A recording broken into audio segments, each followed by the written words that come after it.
Ichabod and Guiel, Lead and Light, written by Ben Zackheim and N.A. Grotepas, a short story from the Delta Underground Operatives shared universe, narrated by T. Quillen. Chapter 1. Ichabod. I had the last bandit in my sights when someone went ahead and took my life instead. As I stared down the barrel of my Colt revolving rifle, oblivious to my fate, the night had settled into one hell of a silence, the kind of silence that usually follows a massacre. Blood doesn't just soak the ground when it flows, so you know. It floods the air, thick with essence, with life just lost. I'd watched enough men hide from death to understand one thing well. My target thought he was safe. From my perch on the roof of the saloon, I could see him crouched behind the feed trough outside of my church. He was the one who had just shot young Bill Graham for the fun of it. The bastard was injured. He bit down hard on a piece of cloth to keep from whining. Maybe my damn fate that night was my punishment for feeling such pleasure from his pain. His false sense of security was like a shot of whiskey hitting the mark. My glee at killing killers was a weakness of mine when I was alive, but I make no excuses. I enjoyed it. Before that damned night, I'd been a priest, dedicated to spreading the word of God. My conversations with the big guy usually covered the burning question of my life, the one I'd asked since my daddy handed me a Waters Model 1836 flintlock and told me to shoot the cactus from 20 yards away. Then another cactus from 50 yards, then another from 75, then 100. Took the tip off on each. Daddy never looked at me the same way again. Matter of fact, as word spread through my hometown, no one did. They called it a gift from heaven. They called it a calling. They called me Bullet Boy and 4-foot firing squad and a little angel of lead. Every morning I had a pistol in one hand and a Bible in the other. My ear was full of advice from holy men, and those were the first-class ticket to hell. I'd study the scripture line by line in between chores, using the barrel of a pistol to follow the words.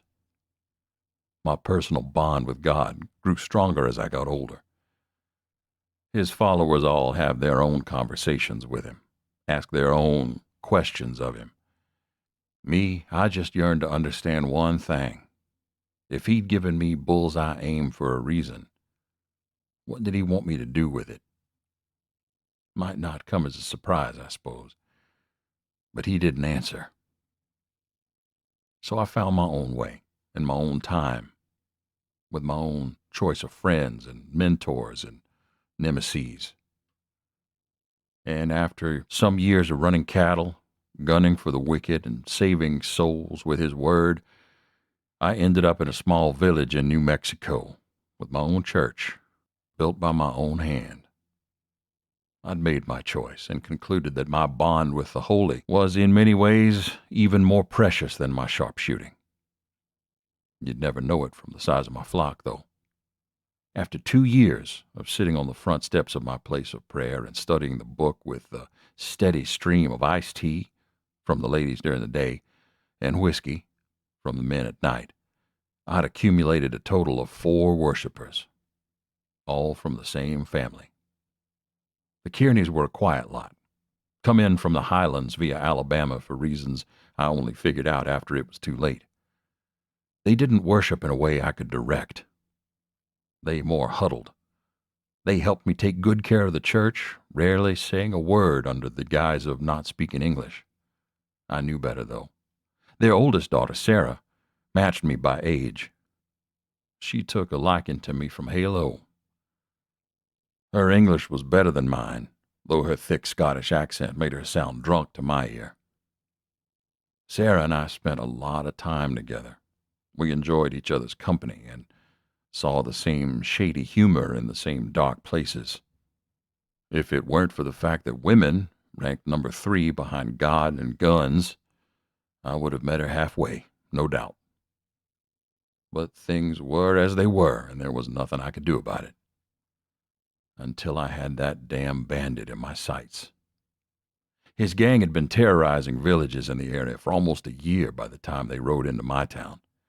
The stories of his gang were the stuff of nightmares. Some said their leader had eyes of flame.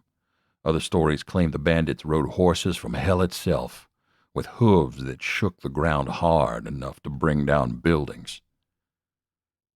Our village was a small one, population of 40. Easy pickings for bandits. But I'd been waiting for them. So when I heard the racket outside the church and felt the fear in the air around me, I kissed my daddy's Bible, put it down on the altar, and lifted up the Colt rifle. I slipped out the back door and made my way up to the sniper perch I'd set up a few months prior.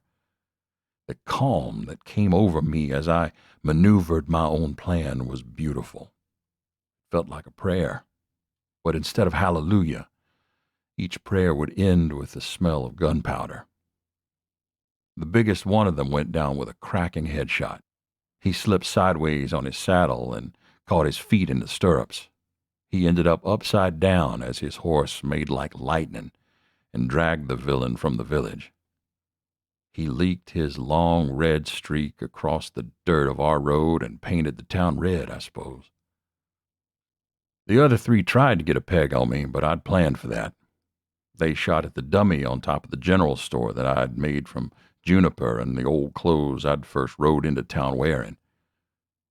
2 of them took their last breath within 5 seconds. One of them ducked just long enough to dodge eternity for an extra minute, 2 minutes tops. Maybe if I hadn't played with him like a cat plays with a mouse, my life would have been different. That's what I think sometimes, especially when the hunger hits. But as I smirked and lined that bandit's head up with my best shot, Sarah bit into my flesh. I didn't know it was her at first. I placed my hand over the burning agony in my neck. The immense pain didn't match up with the small wound under my palm. I pushed her off me, and the world went wet. No other way to put it. It moved around me like water, as if I'd been filled with a gallon of whiskey in the blink of an eye. And the pain, I'll never forget pain. It was like a hornet's nest had been kicked up under my jawline. All I could do was reach for Sarah and convulse like a beheaded chicken without the sense to die already. She smiled at me. I remember that much. She shushed me and told me we could be together forever. I wanted to speak, but my mouth was made of dust. My thoughts weren't my own. I became part of something bigger than me. I felt a collective sense of purpose and a connection to a shared hunger. I spent my life trying to find that feeling in my religion. If I yearned for anything, it was to become all of this. But there was nothing holy about this transformation. My rage gave me enough clarity to push away from Sarah. I pushed so hard I fell right off the roof. I heard my bones break, but I didn't feel it. The pain from the wound in my neck was all I felt. I stumbled to the church. I had to touch something holy, had to replace the rupture of darkness with light.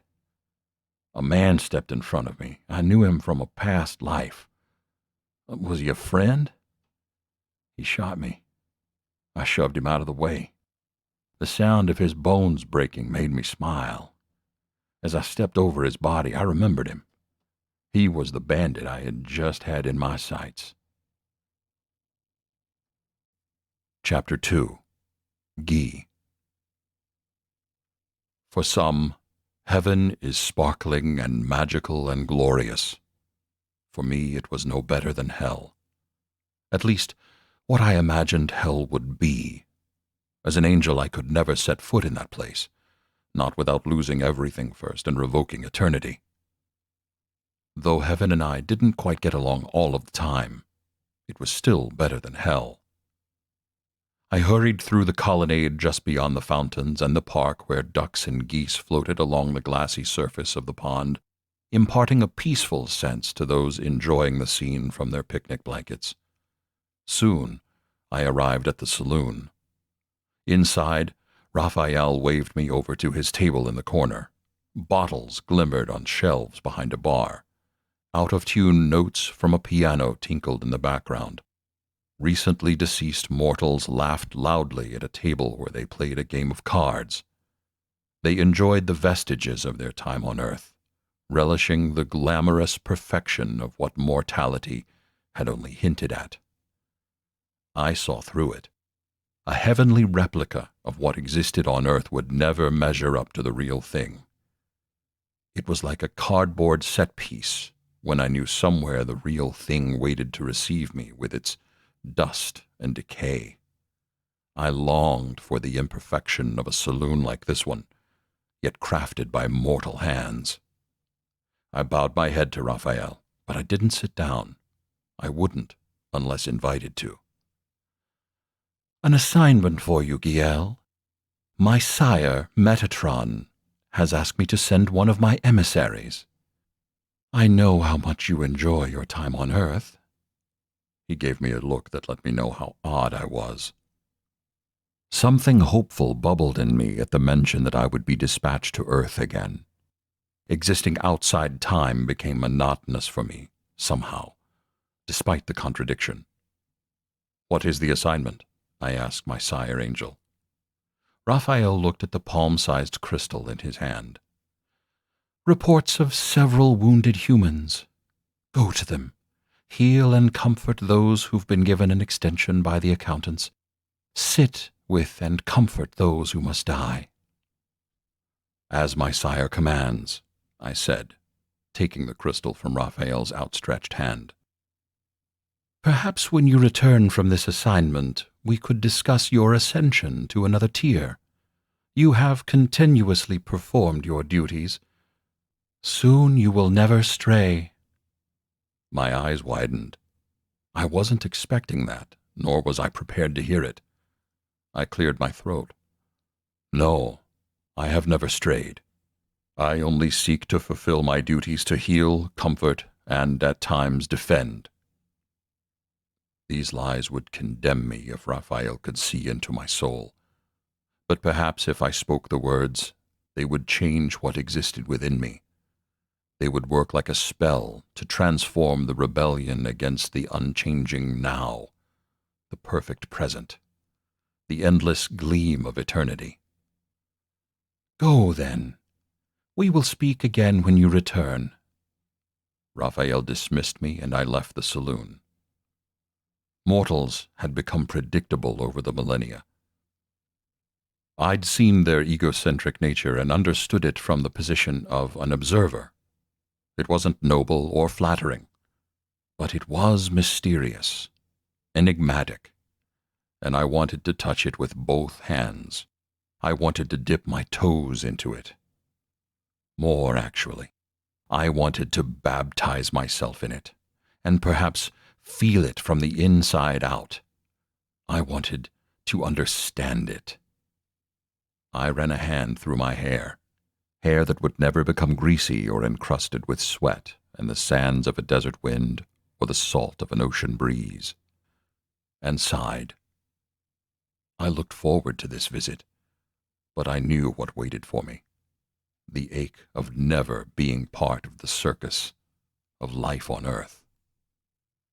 But still I would go to them and comfort them, because that was what I'd been asked to do. It was what I'd been created to do. The streets of heaven were clean and open. Shadows had no place in the realm of eternity. I strolled to the dispatch station, passing familiar faces along the way. The high street was filled with merchants and sellers, time in bottles, mortal dreams held in crystals, replicas of demon feathers that promised visions of hell. They were the wares that heavenly beings were not supposed to desire, but they were the wares that sold. Some were meant to become addictions, some were merely fun, some were oddities that stirred curiosity. Not all angels cared for these things. but there were enough who did. Since the death of all gods, heaven had begun to fray at the edges. There were tiny signs. I told myself that it wasn't that bad, that it would be just fine, because that's what... The crystal bearing my assignment beeped, interrupting my thoughts as I stepped into the dispatch unit after giving the operator the coordinates. I squinted at the clear stone.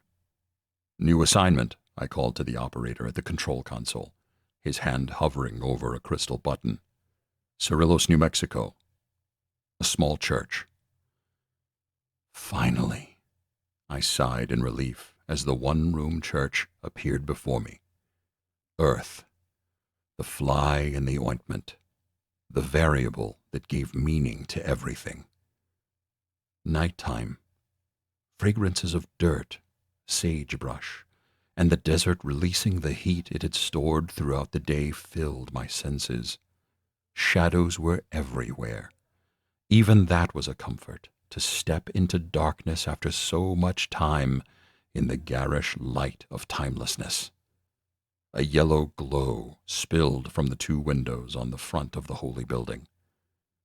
There was a small stained glass window just below the steeple. An unassuming structure. I wondered what could have prompted such a sudden reassignment.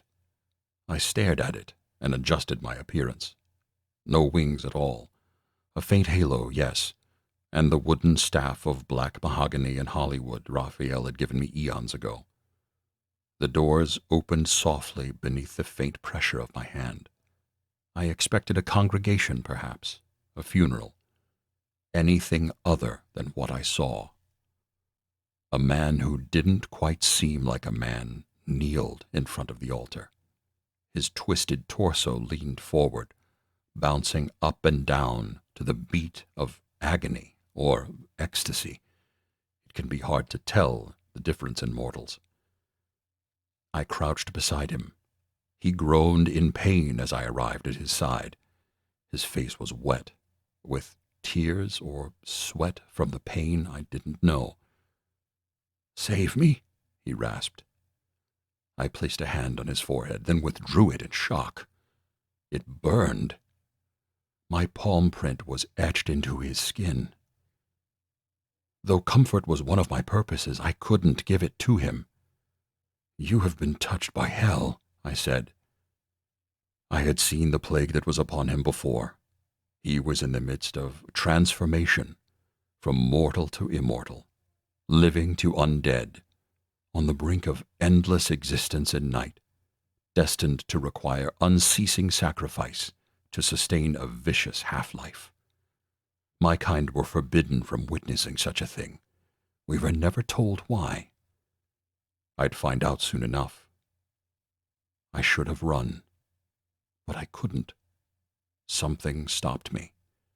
Curiosity, maybe? Altruism? Probably not. "If I can't serve God, I don't want to live."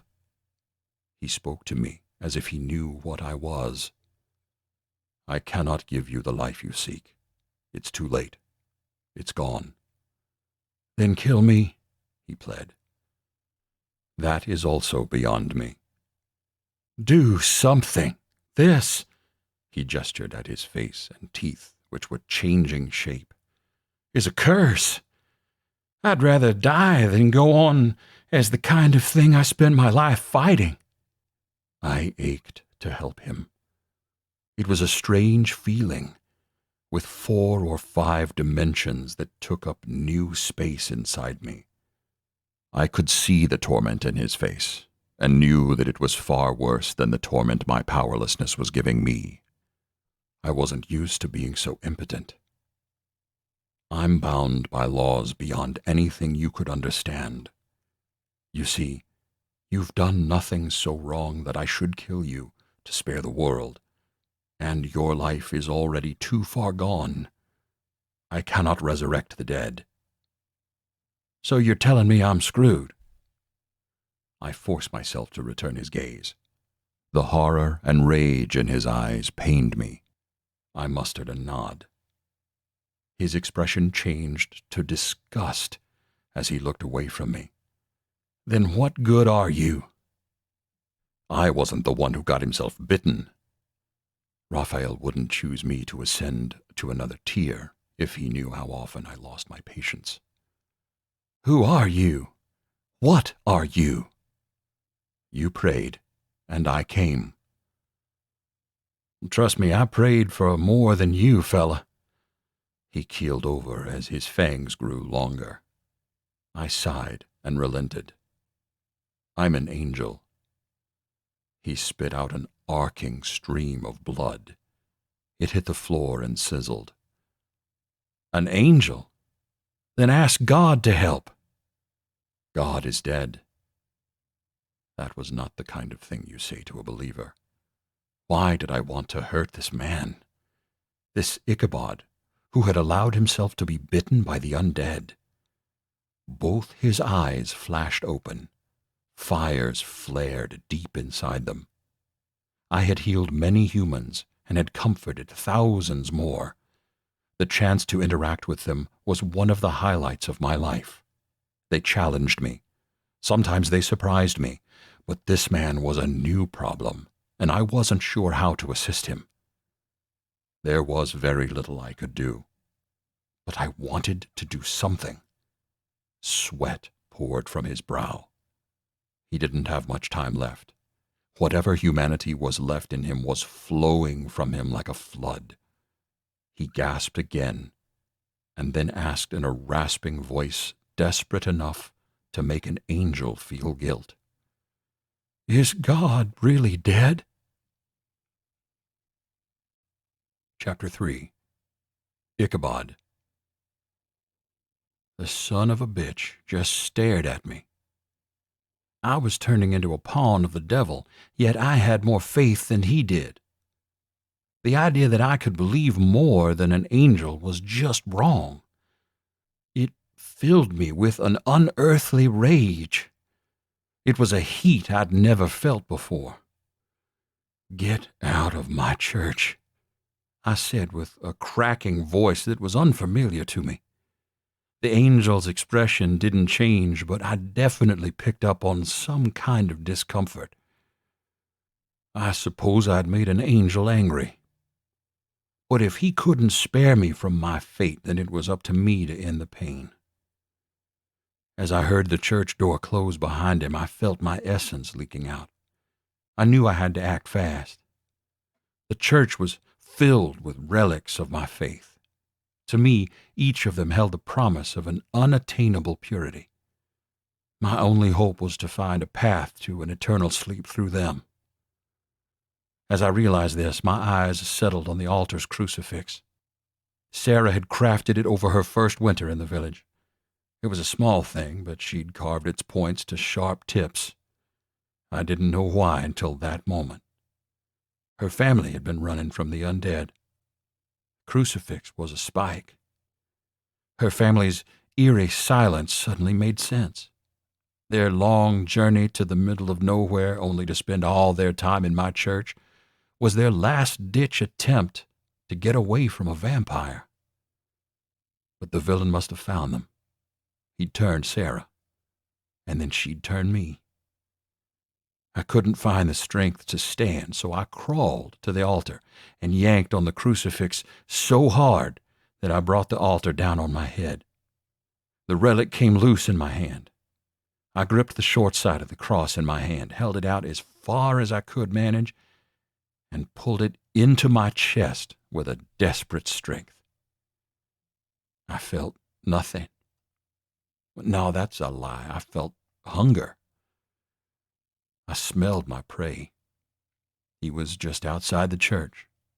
His scent was a mix of damp fabric, rotting teeth, and the putrid body odor that can only be achieved with a few bath-free years. It was the smell of his blood that got me on my feet. I'd been a broken, mortal man on the floor of a church a few seconds earlier. Now I was a hunter with more strength than I'd ever had before. I reached for the door handle and yanked the door off the frame as if it were a twig on a tree. Moonlight danced with shadows, revealing a scene that lit up my rage once again. But the rage felt different now. It was a spark. It brought me clarity. It was welcome. My waning human side was disgusted by the sight of the angel kneeling over one of the bandits. It was the guy I'd tossed aside on my way into the church. It took me a second to process the extent of the damage I'd done to his body. His limbs wrapped around each other in unnatural ways. He laid flat on his own left leg. The toes of that leg touched the palm of his right hand, which was lodged underneath his left hand. His right leg hung loose in his soiled jeans, severed off clean from the hip. My shove had done a lot of damage. He was still alive, but he wouldn't be for long. I stepped down from the church's stoop. "Why are you helping him, Angel?" He stood, faced me, and crossed his arms. "It's what I do." "You help kid killers?" "I help people." Which, of course, was a jab at me and my newly not-so-mortal state. I took a few big steps toward them. "Get the hell away from him." "I will not. I will defend him if I must." I looked him up and down. If there was a fairer man on earth, I'd eat the crucifix that was sticking out of my chest. "You'll defend him with your sharp wit, maybe? You gonna smite me with your pompous hair?" "Don't test me, vampire." "Forget it, Angel Hair. Back off and I'll give him what he—" A movement from behind him caught my eye. The bandit was as still as death, but I'd seen something move. "What are you doing?" the angel asked. I held up a finger to shut him up. I stepped closer to that damn pile of flesh who had attacked my town with the ruthlessness of a faithless man. Again, something moved. It wasn't the bandit's body. It was something inside of him. The angel got in my way. Big mistake. It took me a second to realize the rumble I heard was coming from me. It wasn't the growl of a beast. It was the sound of a disapproving father trying to guide a child to safety. We might have come to blows at that juncture. I was feeling my undead oats, a little too comfortably if you ask me. I needed to feed. Luckily for us, the sneaky demon in our midst made its move. The bandit's limbs jerked back into place with a dozen snaps. His body went flat on the dirt road for a second, and then he sat up straight and looked at me. His eyes were as black as my heart. He wasn't even human. Not anymore. He'd been possessed. The stories about a group of demon bandits terrorizing the area suddenly made sense. I hungered for his blood even more. The angel put a hand on my shoulder to hold me back. "It's a demon." "No shit." I pushed the angel aside with no regard for him at all. He was between me and my meal. The demon slid his feet across the dirt road and found something resembling balance. He wobbled back 2 steps and turned to run. The mortal body must have had just enough life left for the wicked thing to use it as a vessel. It veered toward a stack of rotten straw outside John Wicker's general store. Something was hiding behind it. My vision was another change I'd have to deal with. I spotted the tip-top of John's bald head peeking over the straw. My old buddy saw the demon running for him. He didn't know how much trouble he was in, but he sure must have sensed it. He scampered from his weak hidey-hole and ran. Poor John tripped and fell on his face. I smiled. I enjoyed the chaos of the moment. I enjoyed the hunt, as lame as it was. With 3 steps, I was on top of the demon. I bit into his neck and vomited the blood out. It was stale, tasteless. It did nothing for my hunger. Intuitively, I knew I had to cleanse the bandit's body first. I lifted the broken body up and embraced it. The spiked crucifix in my chest punctured the human's heart. The demon screamed in agony. Its pain took over the night, and it made the mortal blood taste delicious. By the time I was done feeding, the bandit's head was barely attached to his neck. The silence of the night was as soothing as the nourishment running down my chin. I'd left the world quiet. I'd removed the demon from the bandit, and I'd fed the demon in me. I'd done God's work, and I'd done my own, too. A sound from behind me made me turn. The urge to feed was gone, but the urge to kill was still nice and hot. The angel looked at me, wide-eyed. He was pretty pale by nature, but he'd reached a new level of white. He'd also apparently picked up on some of the more colorful mortal lingo, if his muttering was any indication. "What the fuck?" he asked, as if I could answer for him. Chapter 4. Guiel. I left the vampire alone. I walked away, into the darkness of the town. Everything was still now. It was a silence that pulled me deep into it. 1,000 black wings on 2,000 ravens taking flight at dusk. And I was being shoved down into the soil with their power, buried alive. I had never known such despair in all my eternal youth. Everything carried a weight that hadn't been there before. Was this how it felt to be human? Suddenly I understood why angels were forbidden to witness the birth of a vampire. I'd never seen anything so horrifying. I'd never been so haunted by something I'd seen. That was one of the twists of being an angel, of being holy, of being a thing of heaven. The complication of seeing the dark, wretched things of earth and hell. At times, I didn't know what to do with what I'd been forced to bear witness to. I knew that other angels didn't have the same problem. Their hearts were made of another material, stone perhaps, something immutable, something hard and resistant to bruising. At least that was what I told myself. How I explained it to myself when I saw how little humanity touched them. Despite the unsavory things I'd seen people perform, there were laws about what I was allowed to see and where I was allowed to go. Earth was neutral territory, technically speaking. For me, it was a sort of paradise. It was a heaven because of its imperfection and unpredictability. I glorified it. Nevertheless, there were only a few things I wasn't allowed to be present for. The most forbidden was the transformation of a human into a vampire. I'd just seen it. As far as I was aware, I was the only angel to ever see it. Further away from the church and the wreckage of Ichabod's first feeding, I found more of the dead and fallen from the battle that had occurred before my arrival. Beneath silver moonlight, hidden behind 3 water barrels and an empty cart, lay another dying man. The victim's gaze landed on me. I flicked my fingers to allow my wings to show. The halo of my face began to shine as bright as the moon.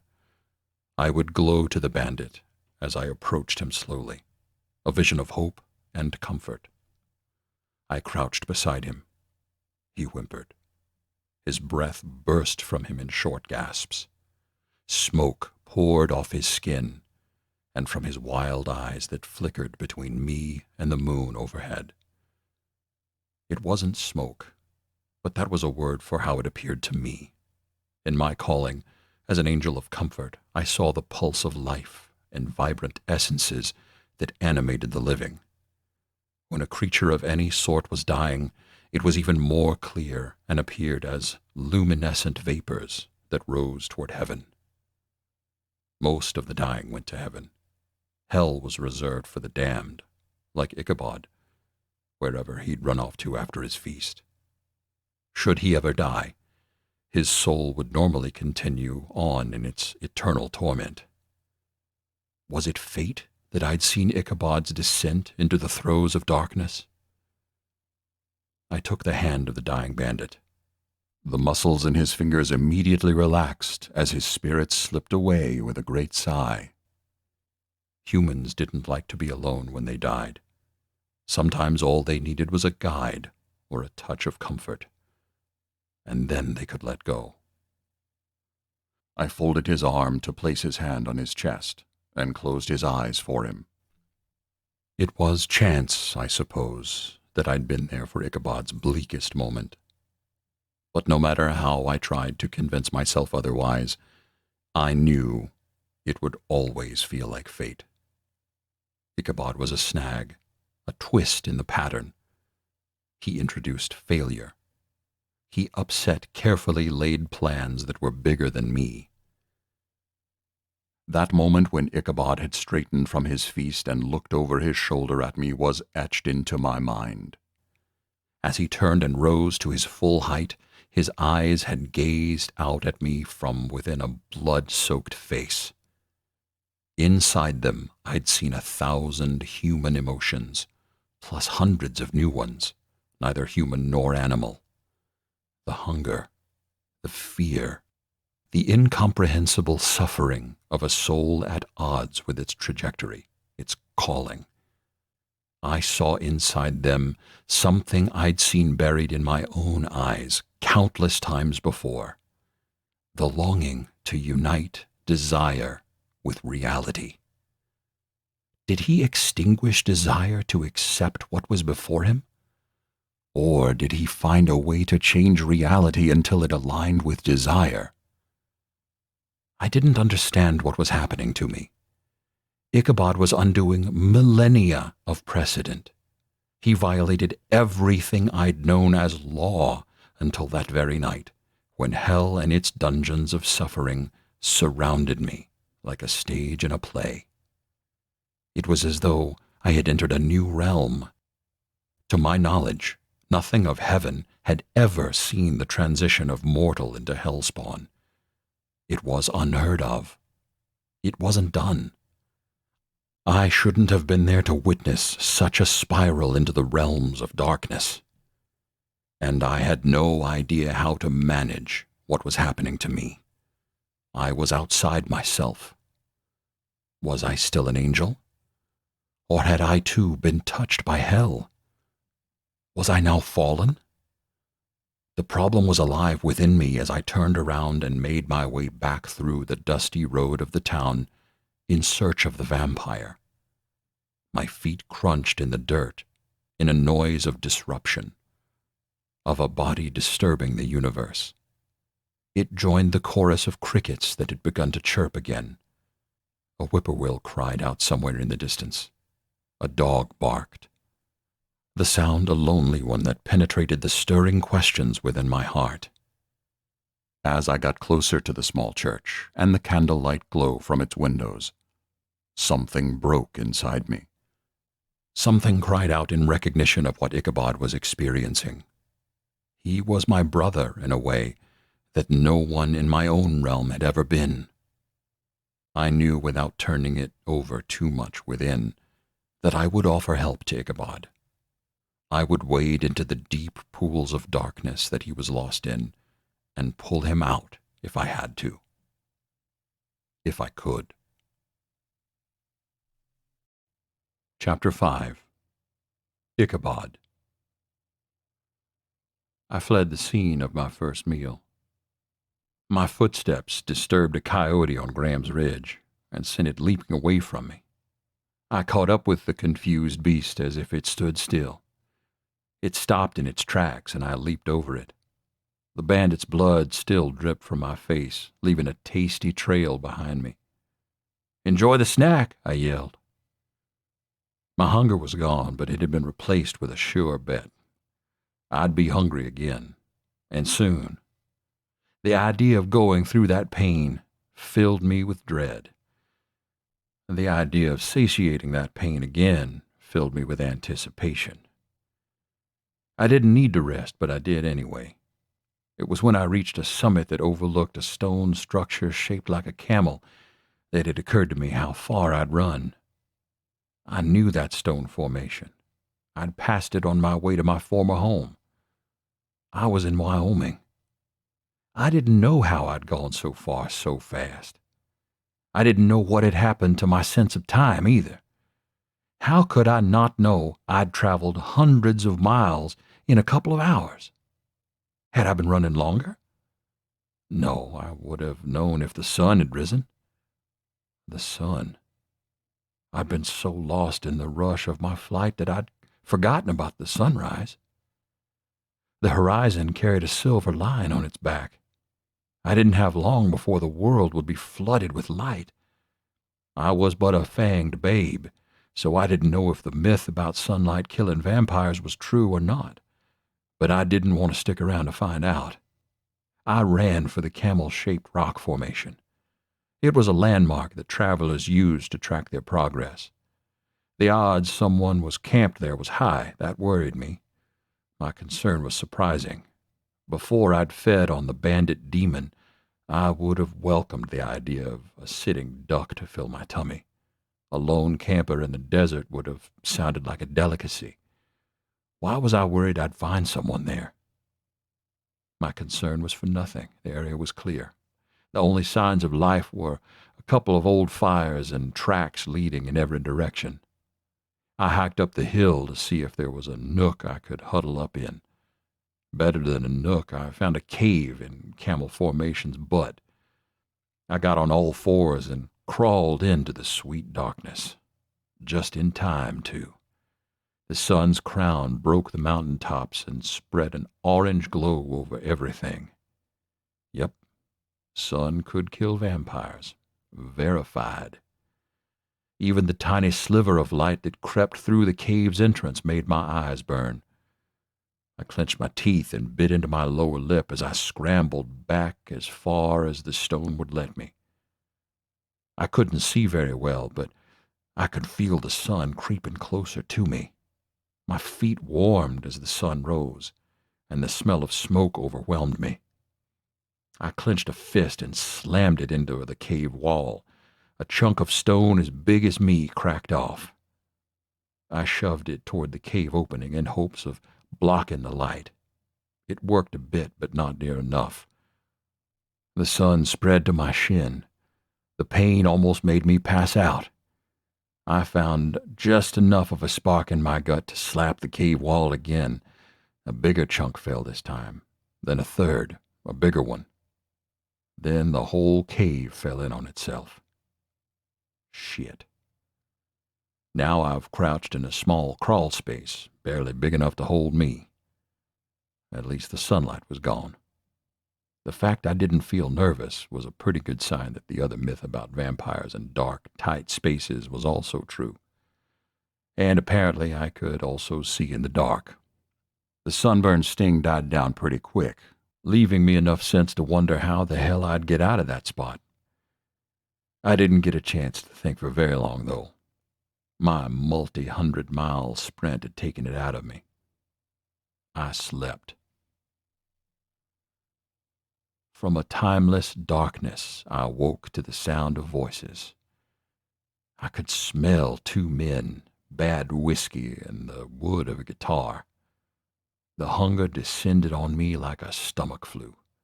A chill sweat rolled over my whole body, and then my gut ordered me to feed. I clawed at the wall of stone to get to my meal. Part of me still managed to feel bad for the two guys on the other side of the cave-in. It would take me hours to break through, but I knew I would. Nothing would stop me. Now I can help. The angel crouched by my side. The crawl space was barely big enough for me, but by some miracle he fit somehow. Probably the same kind of miracle that dropped him into my little cave in the blink of an eye. I wasn't in any kind of shape for proper greetings, so I snarled in his face. He didn't budge. He didn't blink. That just kicked my rage into a gallop. I reached for his throat. Did I plan to feed on an angel? Probably. When the hunger hits, there isn't much thought in the mix. That's when I learned firsthand that angels are strong, at least when they're up against vampires. He wrapped his long fingers around my gripping hands and peeled them off like a father dismisses a babe's squeeze. Like an idiot, he released me. Like an idiot, I lunged at him again. 2 idiots in a cave in Wyoming. That sounds like a song to me. He stretched a leg out, and I ran into the bottom of his bare foot. He pinned me up against the wall and rolled up his sleeve. He stuck a finger into his palm and dug deep. His flesh didn't bleed, but the wound made a soft sigh. He threw something at me. It landed in my lap. I broke the death stare I had on him and calmed myself down just enough to give a shit. It was a slice of his palm. He was sharing his flesh with me. I didn't hesitate. That's how strong the hunger was. I swallowed the meat in one gulp. The hunger died. My new version of common sense came alive. I don't know how long we sat in silence. It was long enough for me to hear a bad joke from one of the lucky sons of bitches on the other side of my little cave-in. Something about a priest and a demon walking into a bar. When I realized my breath was steady and my rage was gone, I spoke. "What did you do?" The angel looked at me and sighed. "I helped. About time. You don't want to feed on people yet, do you?" I tried to get a read on the bastard. Hey, he's the one who said God was dead. But it wasn't easy. All right, that's not right. It was impossible. But I will. My answer came from a new instinct, or a new well of knowledge that must have been passed on to me by Sarah. You don't have to. If your hunger is sated by an angel's flesh, then I'll keep helping as long as I can. I chuckled. It was a mean-sounding thing. Until I've eaten all of you? He held up his hand and showed me a healthy, fleshful palm. I nodded, impressed. Nice trick, Angel Hair. However, Ichabod, you did seem to relish pulling the demon essence from that man in the village. Perhaps you can make something of that. You mean hunt for possessed assholes? There are many of them to hunt. But when you hunger and no villains lay themselves on the dinner plate, you can call to me. How do I do that? Say my name. Guy. The angel looked around the cave as if he was waiting for lightning to strike. My guess was that angels were supposed to keep their names to themselves, at least in the presence of a soldier of hell. Guy, I said.